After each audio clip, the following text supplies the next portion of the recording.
Existing home sales have been on a 3-month slide. However, May's pending sales were up over 40%, a record-setting month-over-month gain. And however, COVID-19 cases are also setting records. How will this affect the real estate recovery? So here to give us his opinion is Denny Grimes with Denny Grimes and team at Keller Williams Realty. Good morning, Denny.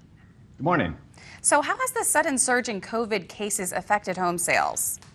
Well, that's a $24 question, Lindsay. I've kind of been watching that myself, and so I'll comment on that in just a second. However, let's just go back to what you just said in the lead, which is good news for the homeowners here, that pending home sales are up over 40%. So the curve is starting to move back up.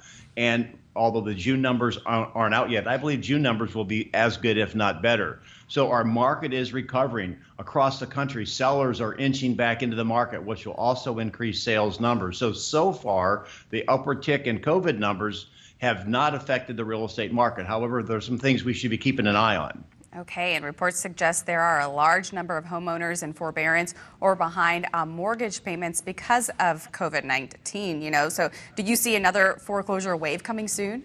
That's something to watch. And here's what's interesting is our economy picks up. I think that'll be a lower probability. So here's the things that I'm watching right now. Factor number one is that pent-up demand is still strong. I talked to agents across the country. They're seeing the same thing. Secondly, there's a trend from people to leave the urban areas into suburban areas. Now, this is going to be good for our market, I believe, because you look at the urban areas such as Boston, Chicago, New York.